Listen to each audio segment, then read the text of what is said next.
All right, what's up, everybody? Coach Mac, play fast football. Sorry, my background is a little bit dark tonight. I have an issue with a light in my front room where I do my YouTube live. The main light blew out, and I only have a spare side light, so a little bit of a darker background tonight. But um, I am happy to be with you guys tonight. Been under the weather this entire week since about Sunday night. Monday going into Tuesday, Wednesday was really rough. Finally had a decent day today. So kind of on the other side of it, I think, coming out um, to where we are starting to feel a little bit better with what is going on. The first 3 days of this week were not real good. Flu, cold, whatever you want to call it, just kind of kicked my ass a little bit. And so was glad that when I woke up this morning, I felt really good. Got through the workday, weightlifting practice, felt really good. So I said, you know what? We're going to set it up. We're going to do YouTube live tonight. I feel good enough. I've been shitty all week. Haven't done a YouTube video in over a week. Did one or two YouTube lives. I'm supposed to do a Patreon video that I haven't been able to get out because I haven't been able to talk, or at least talk correctly, the way I would want to talk on a video for the last 3 days. I've been coughing every 2 seconds. So, Chase, how are you, sir? So feeling good. Got my energy back a little bit. So ready to rip and run and let it go tonight. Obviously, I think probably needs to be some Super Bowl talk. I know, a lot of us in our world, Super Bowl is not always conducive to what we do. I don't know if the Super Bowl is always the greatest point of reference for us.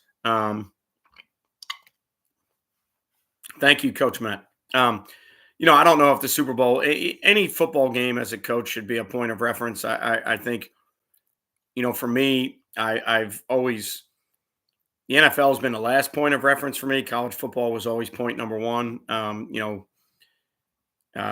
high school football, obviously is very relevant to what we do. The NFL was always on a back burner for me, but I think the games are getting a little bit closer. The talent level obviously is so far apart, and I think that's the biggest thing is what we can ask our guys to do, what we can expect from our guys. But I think you're starting to see a lot of the same schemes show up from the NFL to high school, and I think they're having to defend some of the things that we have to defend now. So, I definitely take a little bit more interest than I used to. I'm not a big Super Bowl guy. I've never been a big Super Bowl guy.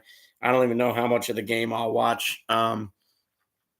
Will probably depend on what bets I decide to make in a very small fashion. I am not a huge gambler by any means, but gambling gives me more of a reason to watch the game. So whether it's prop bets or, um, you know, team bets, over unders, whatever it may be, that'll give me a little bit more reason to watch the game. But, I've never been a Super Bowl guy as far as the extravaganza of it, the parties of it. In our world as teachers, at least in my world, Monday's always been a work day. So I've never really wanted to lay it all on a line Sunday and get involved in Super Bowl parties because I had to get up and go to work the next day. But, it's still, where would the wing, Randon, where is the wing back? What is the formation? Is it a tight end that's off as a wing? Is it a tight end and a wing? The whole formation probably dictates a little bit more for us and remember, as a 4-2-5, we're a split field coverage quarters team, so that probably is a little bit different. Yeah, Coach Gardner, that's probably a pretty good way. I mean, I would imagine in the food world that you live in, you probably it's probably a world where you're probably preparing a bunch of stuff or barbecuing or grilling a bunch of stuff. Never been a big food guy, so I really don't care what the food is at any of the parties. That's not really a thing for me. But I just know for myself, if I'm going to start drinking beer and watching the game, I won't make it to work the next day. So I just choose to not make the game a big spectacle. Homemade pizza is a great call. But I will say that I'm a little bit more interested in it for a couple different reasons. Obviously, um, offensively and defensively, what each team is going to do, what they bring to the table. Um, Watching how the Chiefs have changed defensively from a pressure standpoint.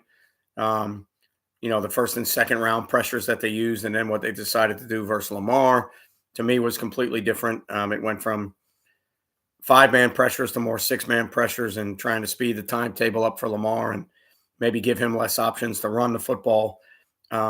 So, it'll always be interesting. 2 weeks off, to me as a coach is always interesting to see what the game plans look like when these teams have 2 weeks to prepare. Chiefs have been more zone dominant, I think, in a lot of what they do. So how the 49ers are going to attack that.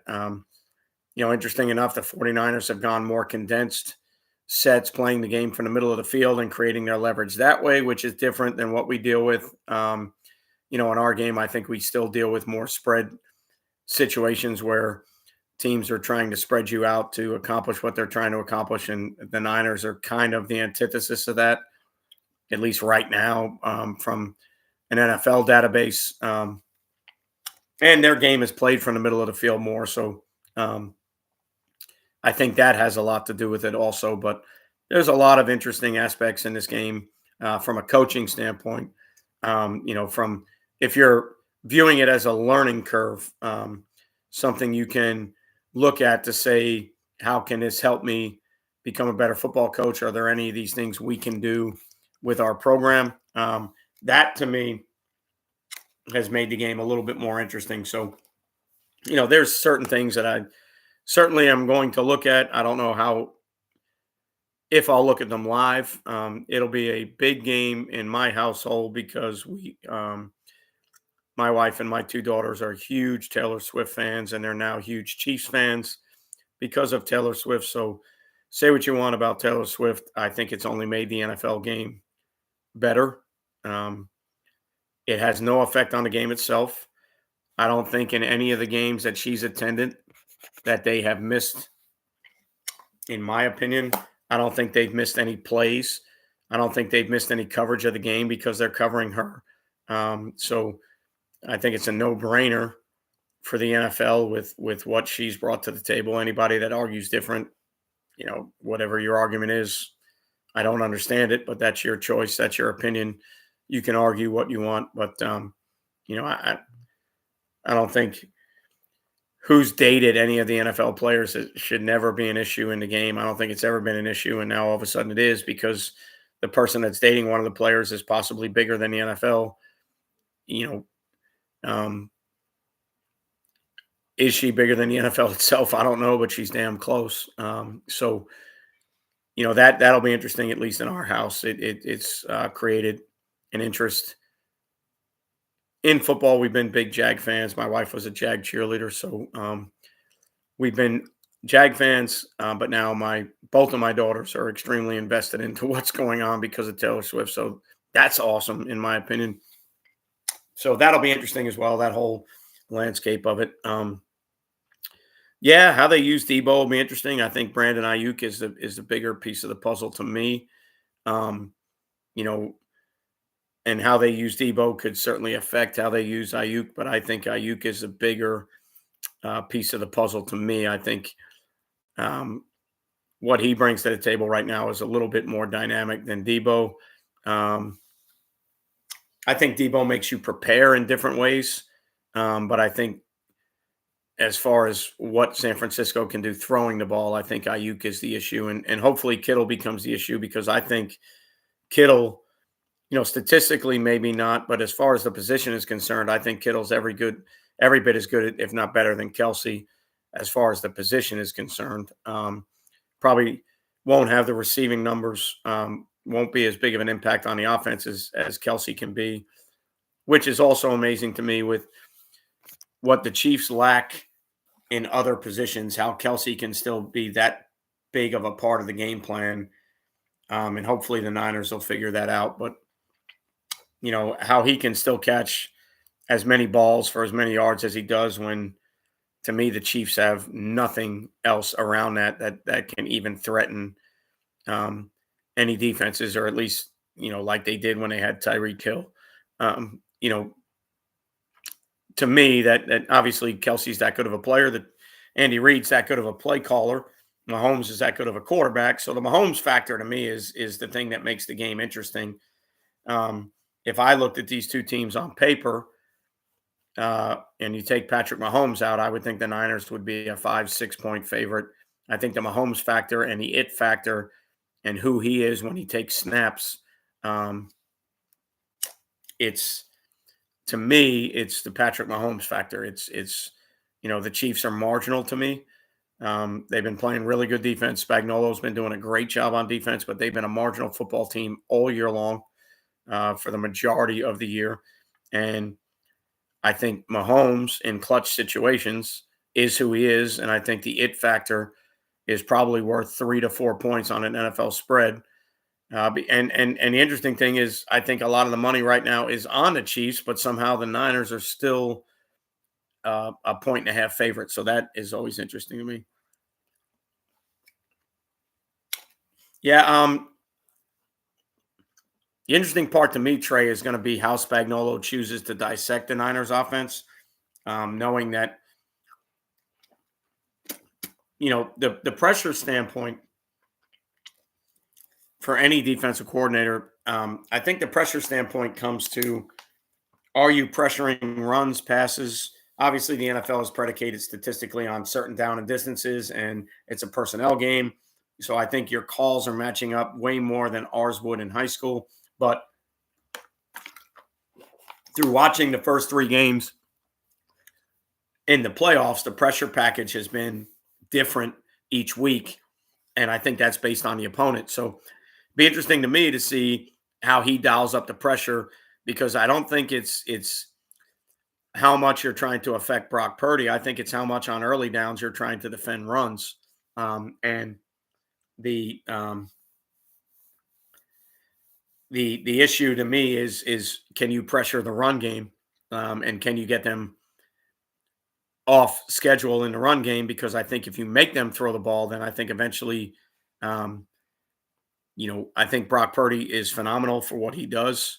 The term game manager is thrown around, and I think it's the shittiest term in the world, because I don't care if it's Pat Mahomes, Dan Marino, or Tom Brady. At some point in the game, the quarterback manages the game. He manages the clock. He manages the scoreboard. And the decisions the quarterback makes are based on the script of the game, at least in my opinion. So I think every great quarterback, regardless of whether you think they're a gunslinger, a gambler, or a game manager, or a system quarterback, I think they all manage the game at some point. That's what makes them great at what they do. So, is he a system quarterback? Maybe. I don't know. I just know that what he's done on that team, and when he plays and the right guys play, their record is absolutely phenomenal. So you can't, discredit what Brock Purdy's been able to do. If they can make them one dimensional, can he beat you? That would be a different story. Looking at his stats without Debo healthy, and, what he looks like when they don't have the full arsenal of weapons, that's another story. But to me, it's going to be what the Chiefs can do to handle the run game and get the Chiefs to get the Niners to be one dimensional, is to me the way I would look at the pressure situation. So obviously pass pro is going to be a huge deal there.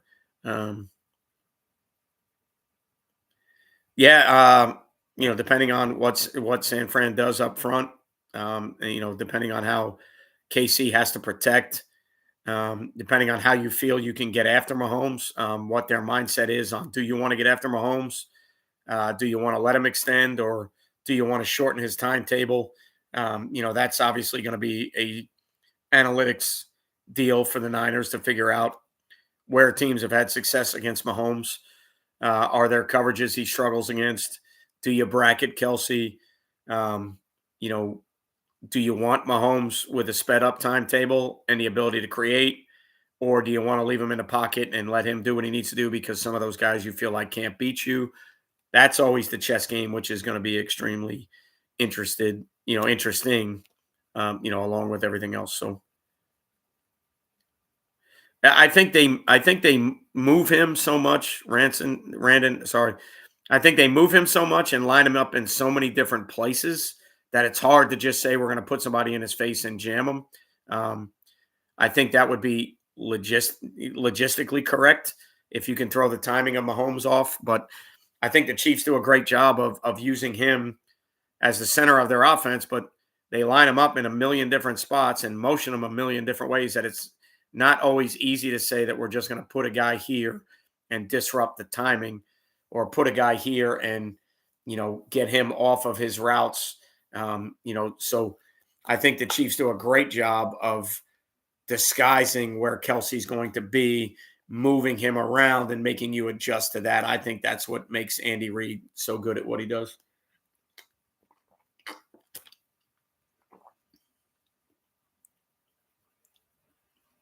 Um,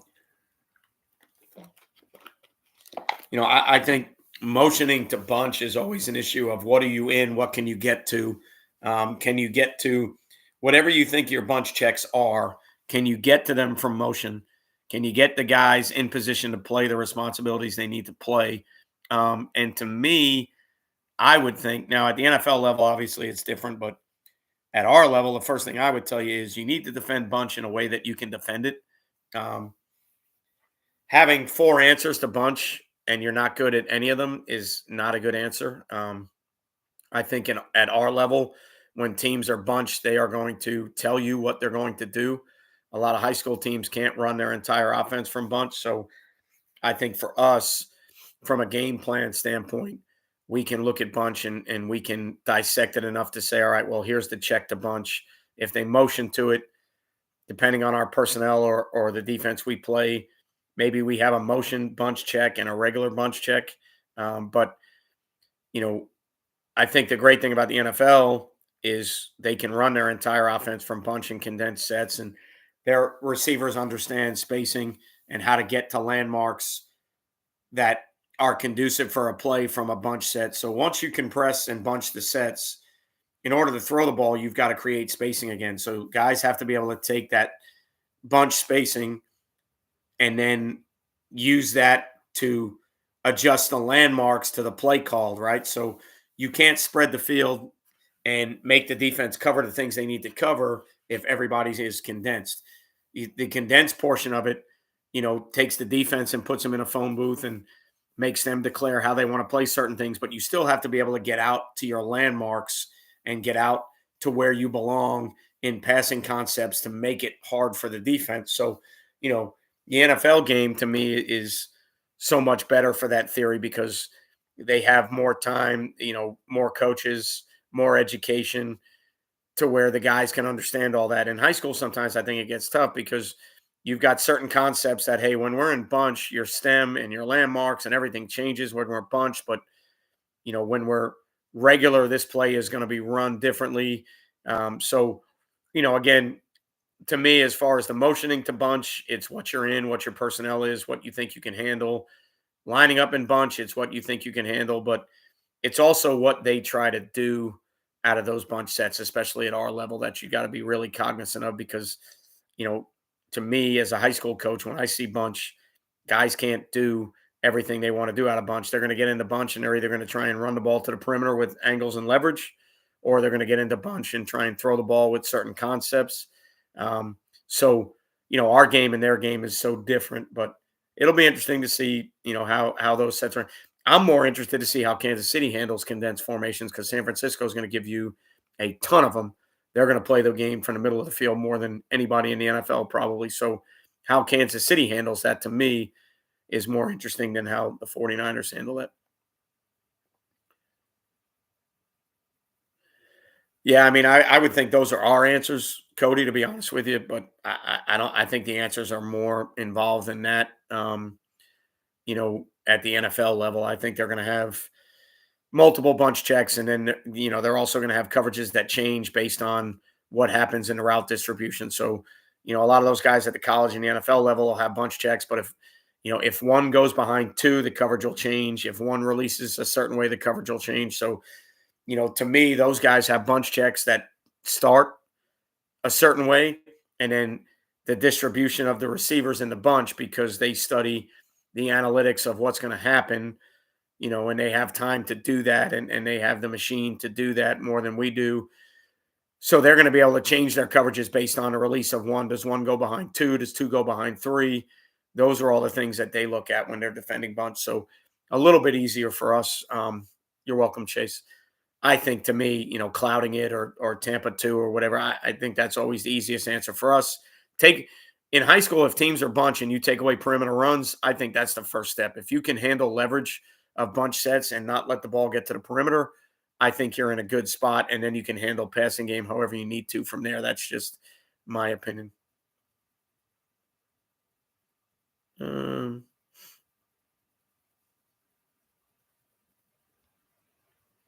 I would say that there's times where we zone match some stack sets. The bunch is probably more man match in general. We also play some spot drop stuff to bunch, depending on the team that we're playing. Um, where we'll play a true box theory, and we won't match any of those routes. We'll drop somebody outside the point and somebody inside the point and somebody high and outside and somebody high and inside, and we'll try and play 4 over 3. But again, to me, and this is part of the studying of the game or the growing as a coach that you've got to understand. To me, what we're going to do to bunch and what they're going to do are two different worlds. And again, I think part of that reasoning for me is offenses that we see and offenses that they see are remotely different. I don't think the offenses we see in general, week in and week out, can attack you in bunch a variety of different ways. Maybe the best teams on your schedule can do it. Maybe the most talented teams with the best coaching staffs can do it.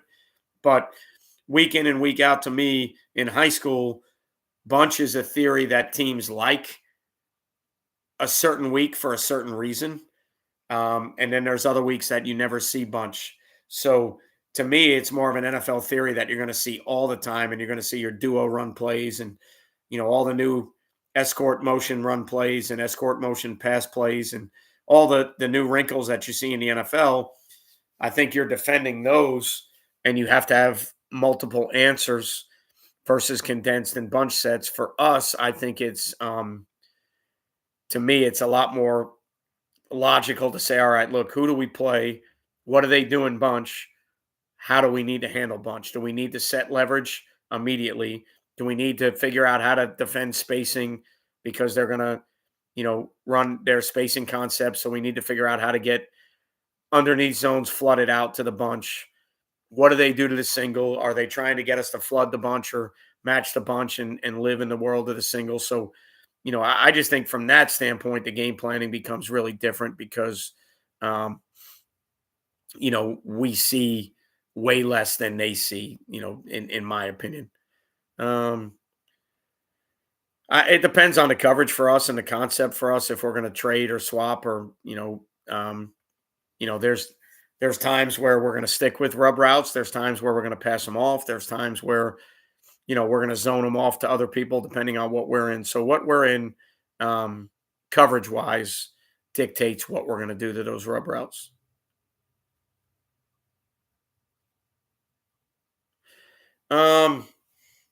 So 3 and 4 man surfaces start to become an issue in tight for us. We actually handled them last year, but we stayed in tight and made coverage adjustments. Was good to us last year. 2 years ago, sorry, was not so good to us last year because we were smaller on defense, defensive line. So, the 3 and 4 man sets, I think eventually you have to start shading the front and moving the front that way, not only to change the leverage, but just to create the numbers and the angles or take away the angles from the offense that you're starting to give up when now if they're 3 to 4 man surface to a tight front, you now have 2.5 bodies outside the nearest inside shade, which is leverage upon leverage upon leverage. So, obviously that's not something we would like to give to an offense. So, 3-man surfaces we handled for a little bit in tight front, and then we had to make a change. 4-man surfaces, a little bit different. I don't know if you can live in tight man front or tight front to a 4-man surface unless you really feel confident about swinging and adjusting coverages that way to get extra players. But, again, I've said this a million times. My philosophy with tight is I don't want to get out of it unless I have to, because I want you to handle tight because that's what you don't want to handle. I think the offensive philosophy is, can we do things to get them out of tight? And if we can, let's do that. Um, so three-man surfaces become a little bit of a question mark depending on our personnel. Four-man surfaces become even more of a question mark just because you don't want to give the offense that many angles of leverage on down blocks and things of that nature. So, um, that certainly becomes an issue for your tight front stuff. Yeah, I mean, I like it to eliminate some of the natural double teams that you would have in shaded fronts. But there's times where I also, you know, I, if it's three-man surface, we've stayed tight and we've put somebody down in a seven on the tight end. So we've been tight front with a seven. Um, there's been times where we played more of our double eagle stuff and we played 46 where we viced the tight end and put a player outside of him, like old school, Chicago Bear 46 stuff. So, adaptations to tight front or double eagle, however you want to look at it. It's game to game, week to week, player to player, roster to roster. Those, to me, at least in high school, those adjustments are always kind of a work in progress because it really depends on who we have to play and who are they playing and what's that matchup and what are they trying to do out of those sets. So, um, yeah, so I mean, you could knock the front and keep tight front theories, but knock the front new offensive center to a four-man surface and treat it like unbalanced and make the front side guard the center and play your tight front that way, depending on how many runs they have that are going away from the four-man surface and the leverage that you now create to the open side or the away side, however you want to look at that. But, again, I think those are all game plan issues. I think they're all week-to-week issues. Um, I certainly think if you're going to face a bunch of three and four-man surfaces, tight front is not going to be the way to live. I think at some point you're going to have to shade the front, kick the front, move the front, unless you're that good and they just can't handle your players. But again, I also think three and four-man surfaces start to lend themselves to the offense dictating their hand of what they can do, right? So the way I approach it on defense is the offense is going to do certain things to try and dictate our hand. And I know defensively, a lot of times we're more reactionary. We would love to say that we dictate. We would love to say that we're an attack style defense, and that's awesome. But at the end of the day, the offense still lines up first. They call their formation first. They know what they're running before you do. Um, so I still think on defense, we're always going to be more of the reactionary side um, to what the offense does. So again, for the offense, it's always how can I get the defense to react the way I want to, and then I'll do those things. But at least at our level, the level that I coach at, the high school world, even in the state of Florida, I'm going to tell you right now, when teams use certain formations and certain personnel groups, they are also dictating what they can and can't do. So as much as they're trying to, you know, show your hand on defense, they're also showing their hand on offense. So it goes both ways. So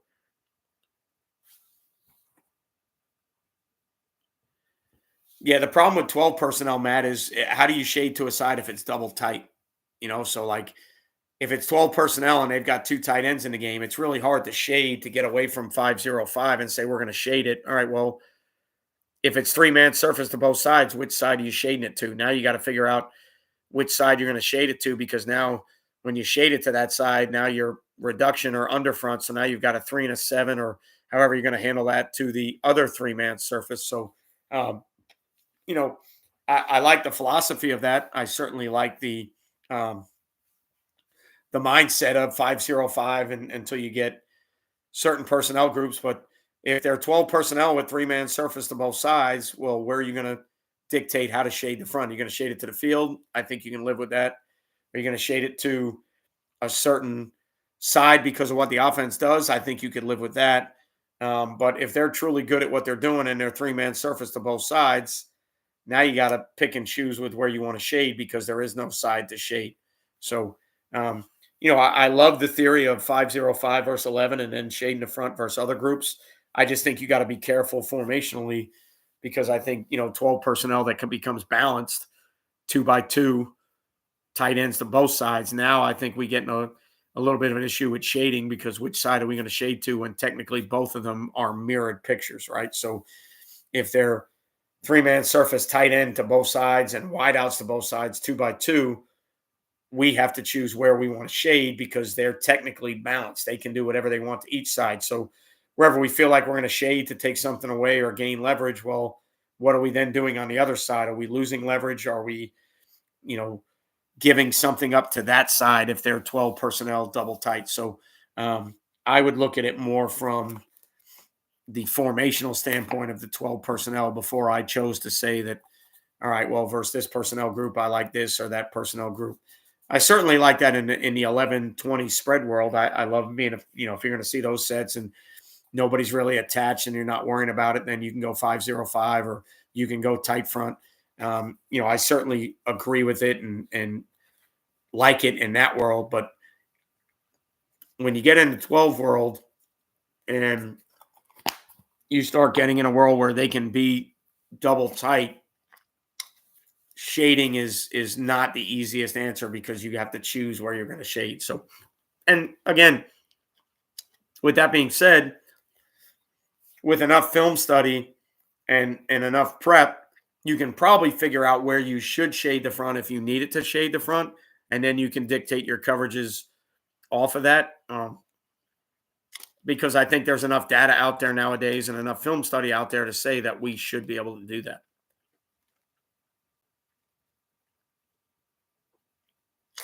Yeah, and again, Matt, I think that's awesome, but you also have to have a middle of the field rule, even though I know for our game, it's going to be 70% from a boundary or something like that, but you still then have to have some type of rule that says, okay, well, if the ball's in the middle, what are we going to do?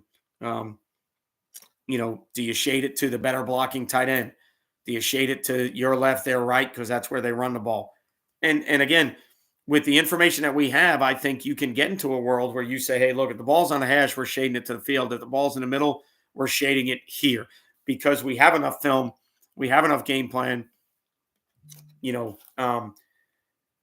have enough empirical data to now give us an opportunity to make a decision on where we want to shade. So again, I think it's a good theory. I think it's a good philosophy. I'm not here to bash it. I'm not here to say that won't work. I just think you have to at least, and I know you do because you coach, you got to be able to understand that, all right, that personnel group into the boundary, what are we doing?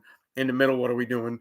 Because if they're good at what they do and they feel like that formation gets you out of what you do, well, then they're going to do it more often, right? So like if the offense can dictate to us how we need to play, if they're smart, they're going to do that all the time. So, that's just philosophically how I think. I would love to never get out of tight front. I tried to live in that world. And 2 years ago, it was good.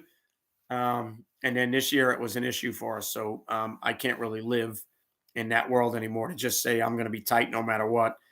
That is where I would want to live, in the perfect world, because I think most of the teams that I see, they do those things to get me out of tight front, to get me to make adjustments to tight front because they don't want to deal with the tight front. So one of the good things about that is if they're making those adjustments to your tight front, is that who they are in nature? Is that who they are in identity? And if it's not, and that's a game plan thing, well, then you have to feel confident that they've only had X amount of time to work on that week. So 2 years ago, when we had a ton of success, towards the end of the year, when people realized that we were tight front 3 high, we started seeing a lot of heavier groups, a lot of tight end wing, a lot of surfaces that they thought were going to give us issues. And to our saving grace, even when those things gave us some issues, they were things that the offense had only done. So we saw 2 weeks in a row, 2 years ago, I saw teams come out in tight end wing formations and 3-man surface formations that they had never showed on film, or they had showed them less than 5% of the time on film. And they came out with a completely different game plan to play us. And early on, it was an issue. having to adapt and adjust. But once we adapted and adjusted, the issue was kind of gone because they had no other answers because they had only done that for 2 days.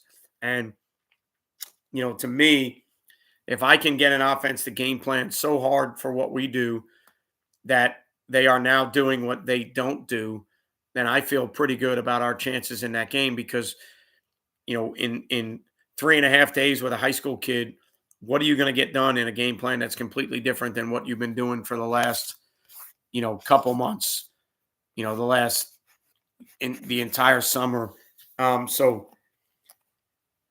again, 2 years ago, that was good to us. Now, this year, when teams came out in some of those deals, we couldn't adapt and we couldn't adjust. And they now have the pencil. They are now dictating to us what needs to be done. So that was a personnel thing. It was a size thing. There were a lot of issues involved in it, but it was certainly different from 2 years ago to last year. And it showed up especially late. So, my philosophy, though, as a defensive coach is I don't want to change what I do for every little thing that they do because I think they're then, if they're smart, they're going to dictate to me and say, okay, well, when I jump in this personnel group, they're going to get out of what they do. When I jump in this formation, they're going to get out of what they do. If I knew that as an offensive coach, I would do that all the time, and I would make the defense play a way that they don't want to play because I dictate that.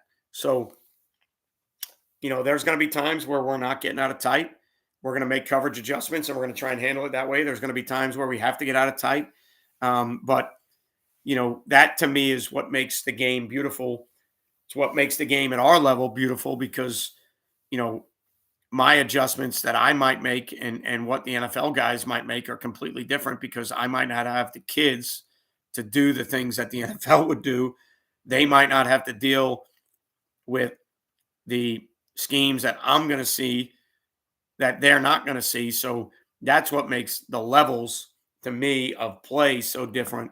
And for us as learners, as students of the game, we have to approach the NFL theory from a mindset of what can we do with our kids. There's a lot of good theories out there, and there's a lot of good,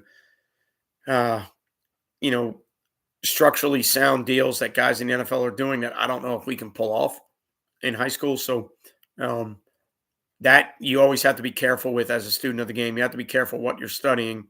And, you have to understand, is what I'm studying conducive to what I can do with my kids? Because at the end of the day, that's really, and actually I was going to do it today, but I ran out of time. The next video I was going to do on YouTube was going to be talking about what's effective in high school, so like thinking about D-line play. And I know I did a video 2 weeks ago talking about letting defensive ends box. And is that solid in high school? And, you looked at it from a standpoint of saying, all right, well, if I let this kid get off the edge and I work on his get off and I eliminate some of the reactions to some of the blocks he's going to see and I take some thinking out of it, am I good enough at that position with that kid? Am I dynamic enough? Does he have enough explosive ability that if I let him do that, we can fit runs a different way and still survive? And that's always going to be, to me, when we are thinking about theory in high school, what we really need to think about is results. And is this theory conducive to what we have to create results? And if it's not, then it's great clinic talk. It's great social media talk. It's great content creation. If you're in that world of creating content based off of what NFL guys do, I think it's awesome for that. But if our kids can't execute it, then it kind of makes it a moot point. So, thinking about things that we could do that would make it easier for our kids. If our defensive ends only had one way to play and all they cared about was fitting blocks this way, could we eliminate some offsides penalties if we allow them to line up a little bit wider and box and maybe look at the football? Because I'm not really worried about the stimulus the offensive tackle gives me because I'm not really playing off that stimulus as much. I'm almost trying to get to a spot. And, the argument a buddy of mine used, and I think I said this last week on our YouTube live. I had a buddy that I coached with for a couple years whose dad was a head coach with the Jets in the early 80s, and Mark Gastineau was playing with him. And, he said to me, he said, my dad never asked Mark Gastineau to spill. My dad never asked Mark Gastineau to squeeze a down block. And, I get it that the NFL game's different. I get it that Mark Gastineau was different. But, the point he brought up was when Gastineau was playing defensive end, the ball never went outside of him. So you already eliminated one of the issues that are, if we look at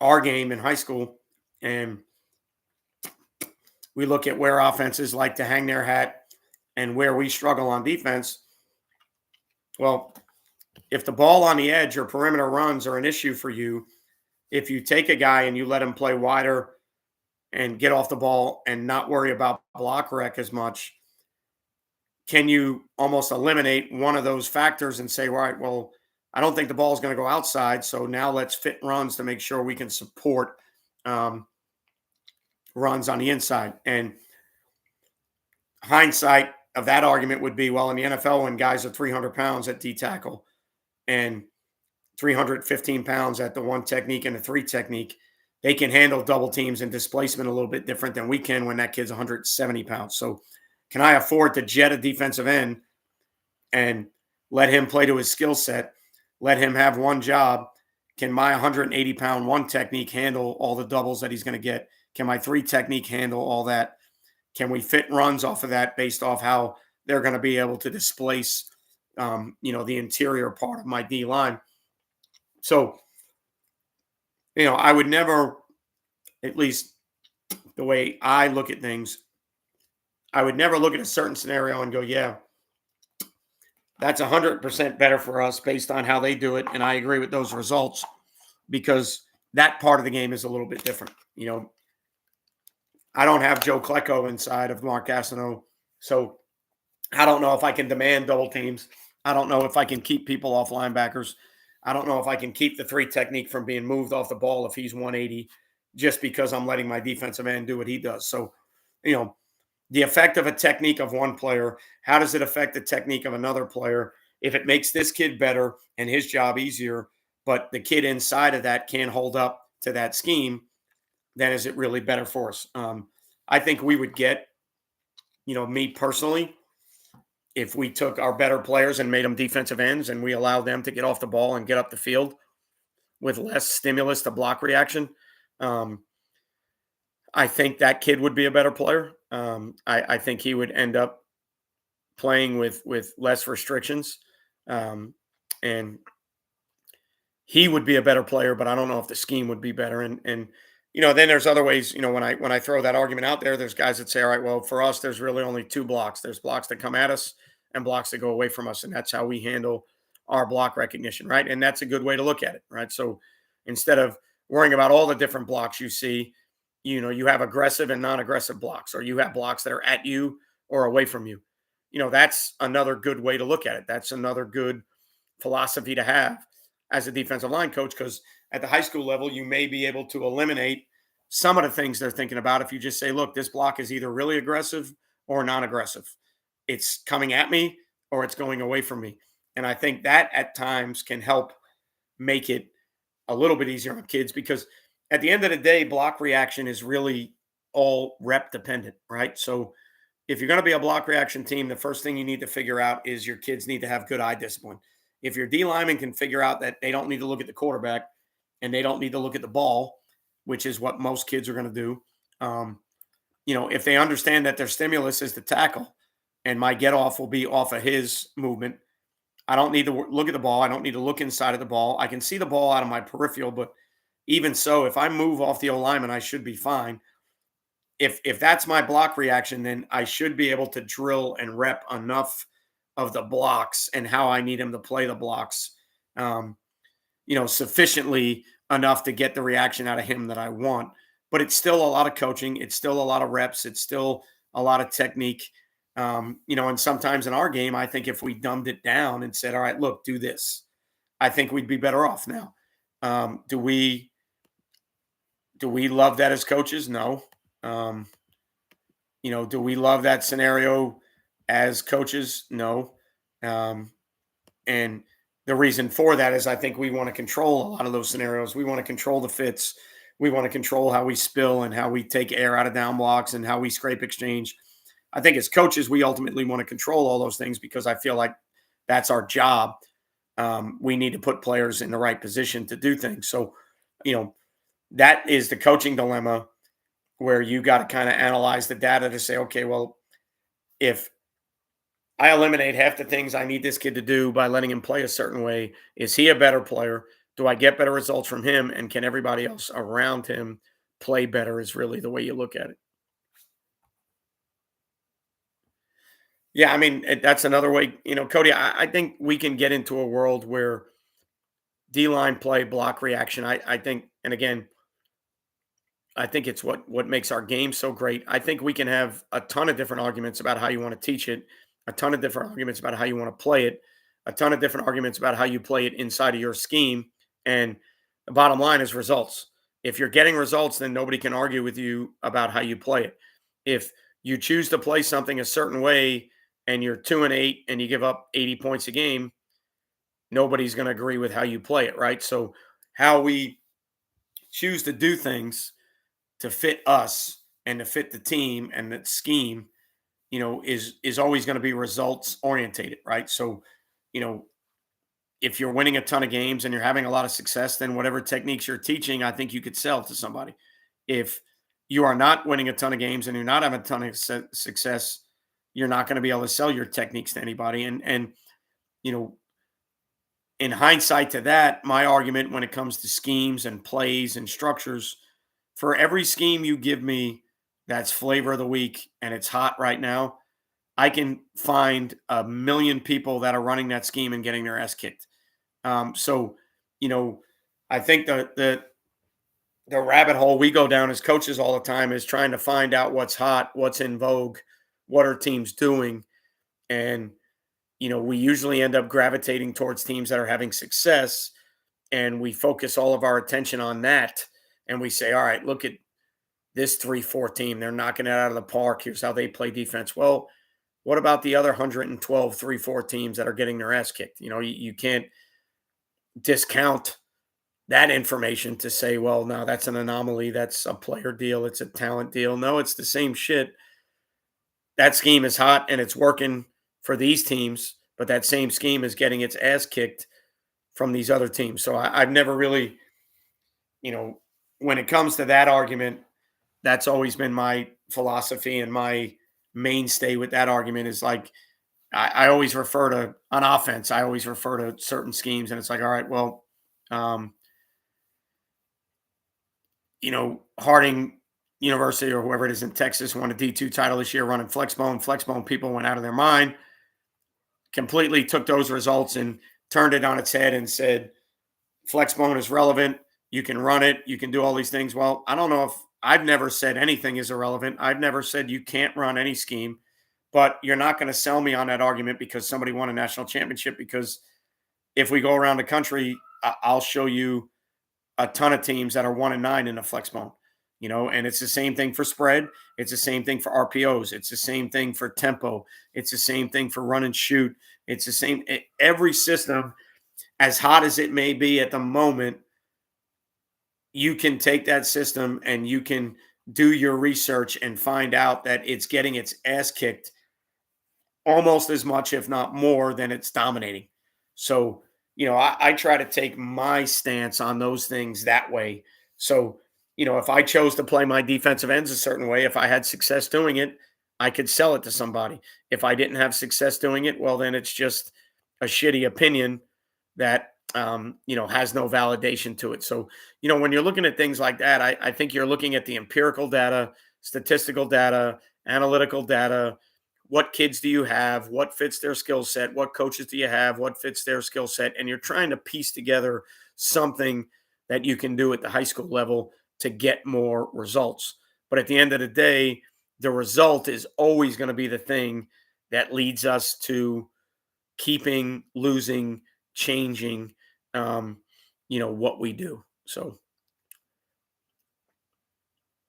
yeah, I agree with you, Cody. Every scheme out there is winning titles across the country in high school football, and every scheme out there is getting its ass kicked. So I don't.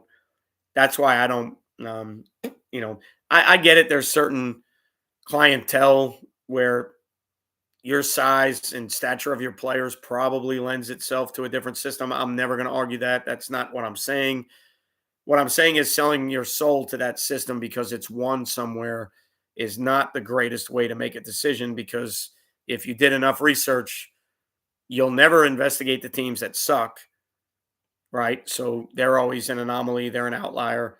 You're not going to look at a team that sucks and go, "Hey, here's why we want to do that."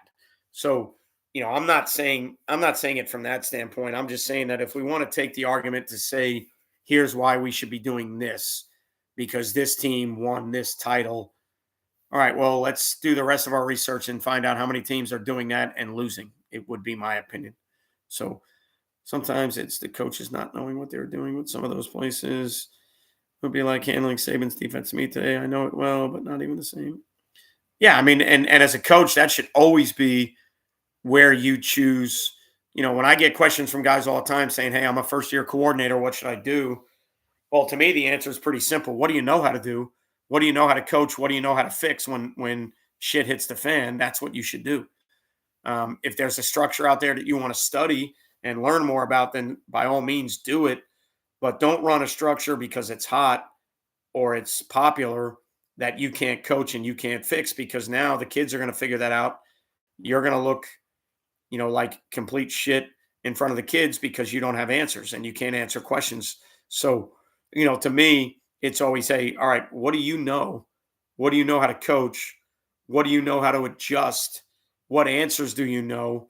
That's what I would do, because that's where your comfort level is going to be. That's where you're going to do your best coaching. Um, and again, the off season is a time for theory. It's a time for study. All those things are great, but are they going to elicit results? And normally you won't find out until you try something. I get that, but at certain times, I think as a coach, you got to figure out, all right, well, every year I've tried to change, I've tried to adapt, and I've gone to the flavor of the week or the flavor of the month, and none of those things have worked real well for us. Well, at some point, you got to figure out it's not always the system. It's, does the system fit? How do you teach the system? Does the system have answers? And that to me is where you would start to look at things and go, okay, yeah, I love this that I just heard. Great clinic presentation for 3 hours on this, and I absolutely love it. And that's what we're going to do. All right. Well, that may not be good for you. It may not be good for your kids. It may not be good for your coaching staff. In 3 hours at a clinic, can you learn how to fix it? No. Do those guys give you every answer at the clinic? No. If you got a chance to visit somebody for an extensive amount of time and you got more of the ins and outs and the adjustments and the whys behind what they're doing, yeah, that's a little bit better scenario. But again, you know, if 4-2-5 is hot, somebody's winning games with it. Somebody's losing games with it. If 3-4 Okie front slant and angle is hot, somebody's winning games with it. Somebody's losing games with it. We're always going to gravitate towards studying the things that are good and saying, hey, look, I want to go to this defense and I'm going to study them because they've been dominating in that defense. Well, look at the rest of the landscape of football, and you'll figure out that other people are running that and getting throttled. So you can't just look at it that way. Yeah, I mean, your scheme should always fit your players. In high school, that's pretty much all we got. We're not going out and getting new players. We're not signing free agents to play a spot. So to fit our scheme to kids would be really, really difficult. And then how you can teach it and coach it is the ultimate. That's, kids are going to do what you tell them to do. They're going to do it how you tell them to do it. So if you can't coach it, there's no way you can run it. So yeah, I don't know, Cody. To be honest with you, I don't know what clinics we're going to. I think we're going to Glacier Orlando, but I'm not sure. We're not going to Nike Coach of the Year this year, which we went to last year. Trying to figure out a college visit that we can make on offense and defense that is worthwhile as a staff, or if we have to split it up between our offense and defense. My head coach actually just texted me today asked me if we, within driving distance of our place, who would we want to go to? And I think we're more flexible on defense than offenses are. I think offenses need to go in a direction sooner than we do.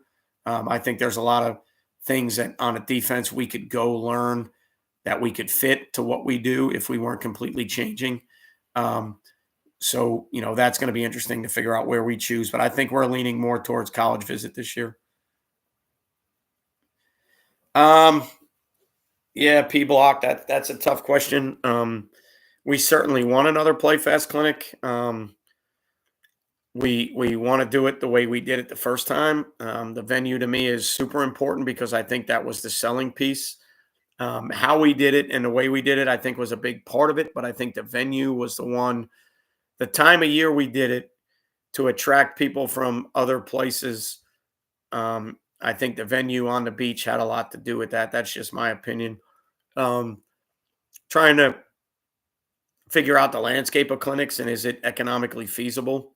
You have to get sponsors to make a clinic worthwhile. You have to have enough investors so that the money that you're going to have to lay out to get the clinic going, you're going to be able to make back. I don't want to do a clinic just to do it. I would like it to be some type of investment opportunity for me to where I feel like it's another way that Play Fast football can make money. I don't have enough time between my work life, Play Fast life, family life. I don't have enough time to put something together just to put it together to, not to say, I think we do enough to help the coaching community. I'm not trying to say that I don't want to do it just to help the coaching community is not what I'm saying, but there's got to be more value in it for me because it takes a lot of time and effort. And, I have multiple things going on in my life to be able to figure out how to do that. And I don't want to do something shitty. I don't want to, we kind of knocked it out of the park year one, which was awesome, but at the same time shitty because now that's the standard in my mind. To throw another Play Fast clinic together to say we did one, if it's not as good as the first one, it's really going to disappoint me. If it's not the standard I want it to be, it'll disappoint me. So it's one of those deals where I think it's a lot more work than you think, or at least I think. Is it a great idea? Yes. Do we have the clientele to do it? Yes. Do we have the interest in the product? Yes. Do we have the brand? Yes. We have all those things, but I don't want to do it just to do it. I don't want to do it just to say we're doing it. I want to do it because it's worth your while, and I want to do it because it's worth my while. I've said this multiple times. I hate clinics today. I hate the state we're in with clinics. There's now another company out there that the Playbook clinic deal that's going on. They're doing it across the country. Who their investors are and who their backers are and where they're getting the money, I don't know. But I know they're doing multiple clinics now, and whether they want to compete with Glazier or not, I don't know what their end goal is. That's not my background. I know what my goal was when I did the Play Fast one. I kind of knew that with the time, the effort, and the investment that I have, I could never compete with any of those people, and I didn't want to try to. I wanted to try and create an alternative for people in our area and then the Play Fast people across the country that didn't feel like they were getting value from clinics. I wanted to create an alternative. I wanted to create an option. And if it ever got big enough to compete, so be it. But we don't have the financial backing. We don't have, the investment. I don't have the time to kind of schedule and map those things out. But I would, to me, if you're asking me a challenge, yes. Something I'd be willing to take on, yes, if I found that it was worth my time, because I don't like the clinic state right now. I don't like how they're being run. I don't like the information. It's something that, I grew up cutting my teeth in clinics. I started as a graduate assistant. My head coach sent me to, AFCAs and then the Glaziers and other places. And he wanted me to investigate certain things and, look into certain things. So that's kind of where I cut my teeth. So I'm still a clinic guy at heart, but I just don't like where we're at right now in the last couple of years, at least the ones that I've been at. So, Interesting question. I would like to say yes, that there will be another Play Fast. There is not one currently in. Uh, there's not one in the plans currently. There is a Dome Hat Clinic in conjunction with Play Fast, a mutual partnering um, in the Northeast Florida area that would not be as big as the original Playfest clinic, but is certainly a good idea that is certainly generating some interest. But I would like to do it again. I would certainly like to throw my hat in that ring again, but I can't do it just to do it. I got to do it the right way, and I got to do it to see that it's um, marketable for me to do. Is basically what I'm trying to say. So. Um, But just over an hour now, guys. And, as always, as I tell you every week, I've got work tomorrow. I've got things that I got to do. And great talk tonight. Super Bowl talk was awesome. Getting into some ball talk, as always, is awesome. Yeah, I think that'd be good, Cody, except I think, and I think there's a big enough market for that. But I always get scared from a business venture about pigeonholing yourself into a certain demographic, and that's why I always have been anti-system, um, because I think you then cut your market off, and I think there's a big enough market for OddFront. Um, Thank you guys, I appreciate y'all. I think there's a big enough market for OddFront. That's not what I'm saying. I think there's a big enough niche for OddFront. I think you could make it successful. 100% agree with that. But I would never want to cut my market off because of the niche. And like I look at it in the social media realm, um, I look at it in terms of all the guys out there that are in the golf industry now, and how 20 and 30 handicap golfers that can't play a fucking lick are now dominating the social media golf industry. And it's because the niche is so huge that it doesn't cut off a market. It's golf. Golf is endless. The interest in golf is endless. The demographic of golf is endless. Um, you then throw in a comedic value. You then throw in an entertainment value. That window is so huge and it's growing. And the discrepancy between the live and the PGA is only pissing people off more. People, they want to go different places for their golf content. And, it's just amazing to me, and hats off to all of them. It, believe me, I don't, let me figure out how to phrase this the right way. I don't begrudge anybody for doing it. I don't have hard feelings over anybody for doing it.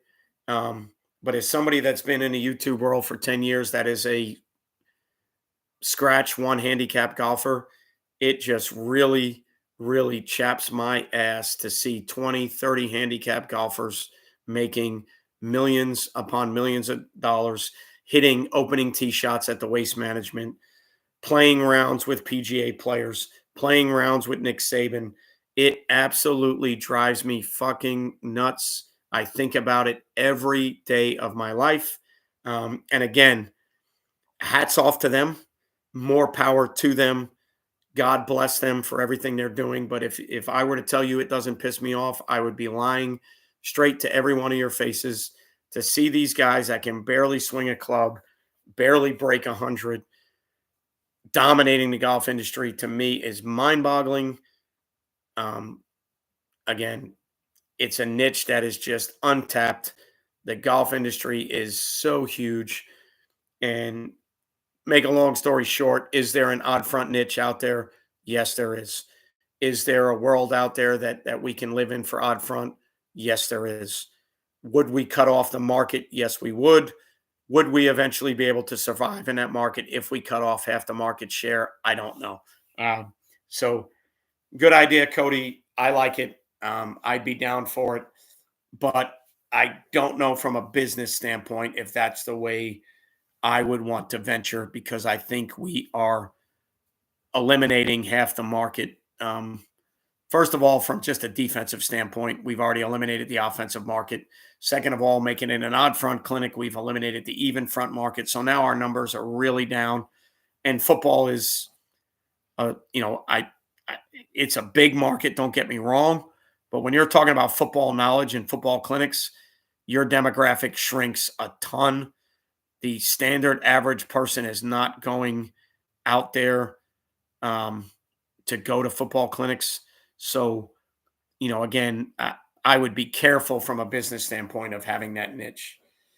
Oh, Dan, joining late. Say go to the event with Dome, build momentum for next year. Every year you don't, someone else is filling. Yeah, I mean, I agree with that. Every year you don't do it is another year of you saying you should.